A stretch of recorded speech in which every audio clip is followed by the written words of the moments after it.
প্রিয় স্নেহের ছাত্রছাত্রীরা, তোমাদের যাদের বিকম যারা ছাত্রছাত্রীরা রয়েছে, তোমাদের আমি প্রিন্সিপাল অ্যান্ড প্র্যাকটিস ম্যানেজমেন্ট থেকে প্রত্যেকটা চ্যাপ্টার থেকে বাছাই করা প্রশ্নগুলো নিয়ে আলোচনা করছি।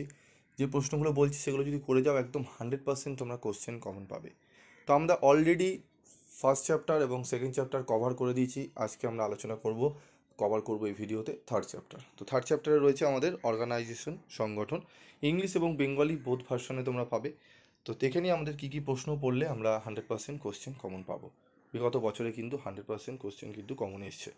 তো প্রথম প্রশ্ন যেটি পড়বো, সংগঠন বলতে কী বোঝো, এর গুরুত্ব বা প্রয়োজনীয়তা উল্লেখ করো। ঠিক আছে, তারপর রয়েছে সংগঠনের নীতিগুলি উল্লেখ করো, এটিও গুরুত্বপূর্ণ। সংগঠনের বিভিন্ন ধাপ বা পদক্ষেপগুলি আলোচনা করো।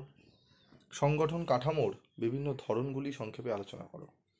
তারপর রয়েছে দেখো 5 নম্বরে, বিধিসম্মত ও বিধি বহির্ভূত সংগঠনের মধ্যে পার্থক্য লেখো। এই 5টি প্রশ্ন খুব ভালো করে তোমরা করো, দেখবে অনেকটাই উপকৃত হবে। তারপর রয়েছে দেখো কর্তৃত্ব অর্পণ ব্যবহার। ঠিক আছে, কর্তৃত্ব অর্পণ, ঠিক আছে, ব্যবহার অর্পণ বলতে কী বোঝো। ঠিক আছে, তারপর রয়েছে দেখো কর্তৃত্ব অর্পণের উপাদানগুলি উল্লেখ করো। What do mean by delegation of authority, mention the elements of process for delegation. ঠিক আছে, ডেলিগেশন অফ অথরিটি। কেন্দ্রীকরণ ও বিকেন্দ্রীকরণ বলতে কী বোঝো, উভয়ের মধ্যে পার্থক্য লেখো। What do mean by centralization and decentralization of authority, difference between them. তারপর রয়েছে ভার অর্পণ ও বিকেন্দ্রীকরণের মধ্যে পার্থক্য লেখো। এই 7টি প্রশ্ন তোমাদের ভালো করে পড়তে হবে। তোমরা জানো অনেক কম প্রশ্নই আমি বেছে দিয়েছি তোমাদের।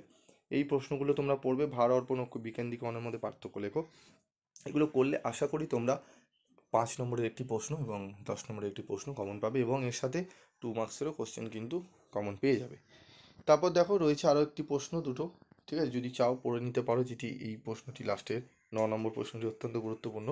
ব্যবস্থাপনার পরিধি বলতে কী বোঝো, ভার অর্পণ ও বিকেন্দ্রীকরণের মধ্যে পার্থক্য লেখো। এই 7 এবং 9 নম্বরের প্রশ্ন পড়বে, এবং 10-এ রয়েছে ব্যবস্থাপনার পরিধি নির্ধারণের উপাদানগুলি উল্লেখ করো। ব্যবস্থাপনার পরিধি নির্ধারণের উপাদানগুলি উল্লেখ করো, এই প্রশ্নটি ভালো করে পড়বে।